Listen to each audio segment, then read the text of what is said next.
अरे चलो बुलावा आया है, हमें भोले ने बुलाया है। बोलो हर हर महादेव शिव शंभू, जोड़ के दोनों हाथ। चलो केदारनाथ, चलो केदारनाथ, चलो केदारनाथ, चलो केदारनाथ। हेलो नमस्कार, वेलकम टू माय चैनल। जहाँ झरने भी बाबा भोलेनाथ का नाम लेकर बहते हैं, इस जहाँ के उस स्वर्ग को केदारनाथ धाम कहते हैं। जी हाँ, देवभूमि उत्तराखंड में आपका स्वागत है। आज मैं करवाने जा रही हूँ आपको केदारनाथ धाम की यात्रा थ्रू माय आइज़।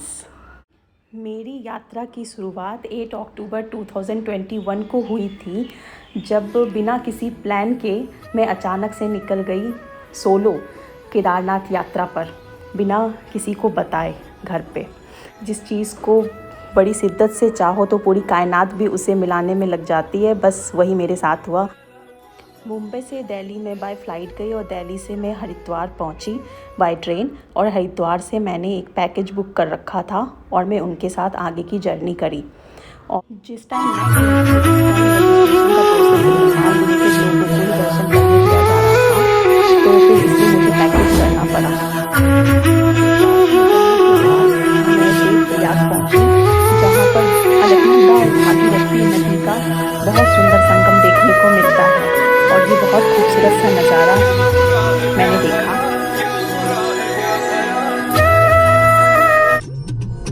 उसके बाद नाइट स्टे मैंने गुप्त काशी में किया और अर्ली मॉर्निंग हम निकल गए केदारनाथ धाम की तरफ और हम पहुँचे सोनप्रयाग। और सोनप्रयाग से आगे की जर्नी हमने लोकल टैक्सी में करी। गौरीकुंड तक हम टैक्सी में गए और उसके बाद वहाँ से हमारा ट्रैक स्टार्ट हुआ।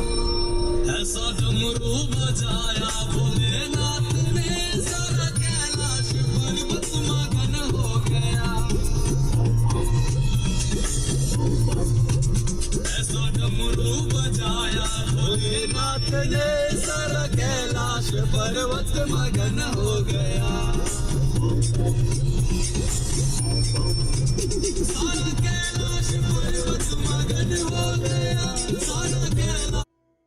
मैं अकेली ही चली थी, मगर लोग आते गए और कारवां बनता गया। जी हाँ, मुझे इस सफ़र में बहुत प्यारे सफ़र के साथी मिले, जो ये पूरी जर्नी में मेरे साथ रहे।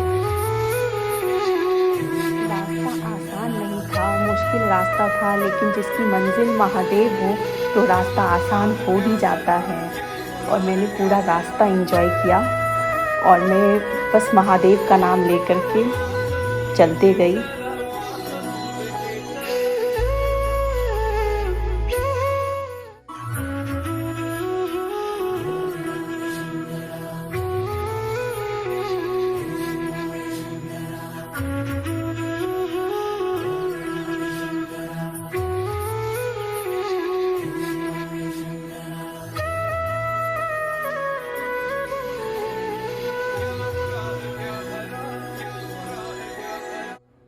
इतना खूबसूरत सा सफ़र, इतनी खूबसूरत वादियाँ मैंने अपने जीवन में पहली बार देखा।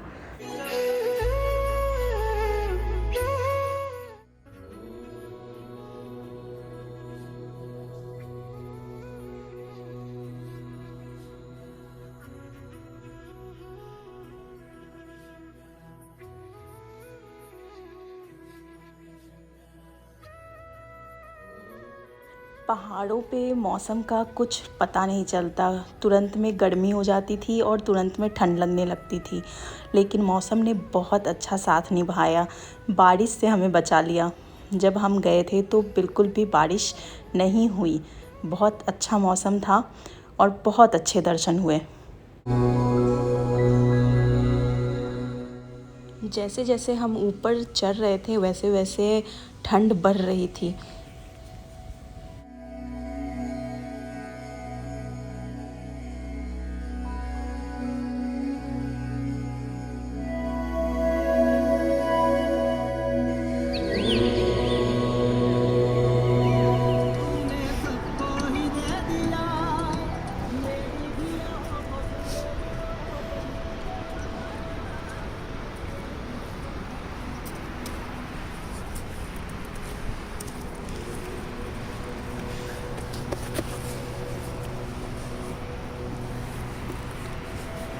रिटर्न में बनाएंगे वीडियो, रील्स बनानी है, रील्स पहले ऊपर बनानी है। फिर रिटर्न में बनाएंगे।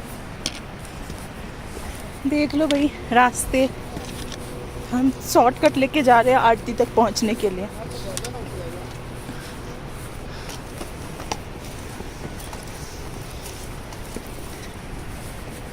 जो लोग भी मुझे रास्ते में मिल रहे थे, मैं उनसे बस ये पूछे जा रही थी अब कितना दूर है, अब कितना दूर है और कितना चलना पड़ेगा। और जब मुझे मंदिर दिखने लगा, जब मैं 1.5 किलोमीटर पहले से मंदिर मुझे दिखने लगा, तो सच मानो एकदम सुकून सा महसूस हुआ। मुझे लगा कि बस मंजिल मिल गई। बाबा हृदय में तेरा वास हो, दुख सुख में तेरा साथ हो, जब आए आखिरी वक्त जुबां पर नाम केदारनाथ हो।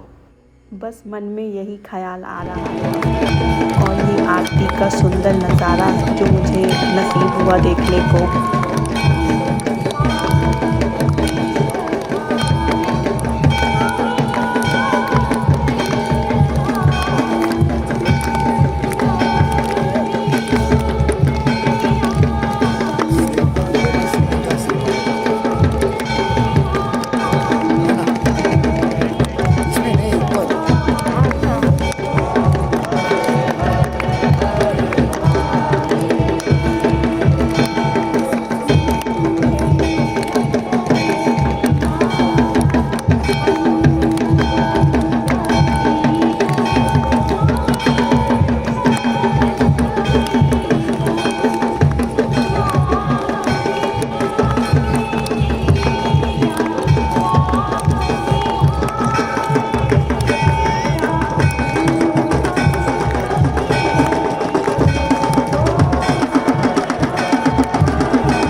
नाइट स्टे केदारनाथ में करें और आरती ज़रूर देखें। रात को केदारनाथ मंदिर का ये सुंदर सा नज़ारा बहुत खूबसूरत लगता है। ये बिल्कुल मिस मत कीजिए, रात को वहाँ ज़रूर स्टे कीजिए। जब मैं गई थी वहाँ पे रात का टेम्परेचर 1-2 डिग्री तक था। और ये केदारनाथ मंदिर में सुबह का नज़ारा, सूर्य की किरणें जो केदारनाथ मंदिर में पड़ रही है, ये बहुत ही अद्भुत सा देखने को लग रहा है। और केदारनाथ मंदिर के जस्ट पीछे जो ग्लेशियर साइन कर रहा है वो बहुत खूबसूरत लग रहा है, बहुत ज़्यादा ही खूबसूरत। मैं तो बस यही देखते ही रह गई। सच पूछो तो यहाँ से जाने का बिल्कुल मन नहीं किया। मैं चाहूं भी तो वो अल्फाज न लिख पाऊं जिसमें बयां हो जाए कि कितनी मोहब्बत है तुमसे। एहसास मुझे वहाँ 2 बार दर्शन नसीब हुए। मैंने शाम के भी दर्शन किए और सुबह मैंने अंदर पूजा भी की जाके, और मुझे बहुत ही अच्छे दर्शन हुए। दिल तो बिल्कुल नहीं किया वहाँ से जाने का, लेकिन इस उम्मीद के साथ कि बाबा आप फिर बुलाओगे और मैं फिर आऊँगी, और बहुत जल्द आऊँगी मैं। इस सुंदर वादियों से तो विदा लेने का बिल्कुल भी दिल नहीं कर रहा, और फिर भी जाना पड़ेगा। एक बहुत सुंदर सुनहरी यादों के साथ मैं यहाँ से वापस जा रही थी।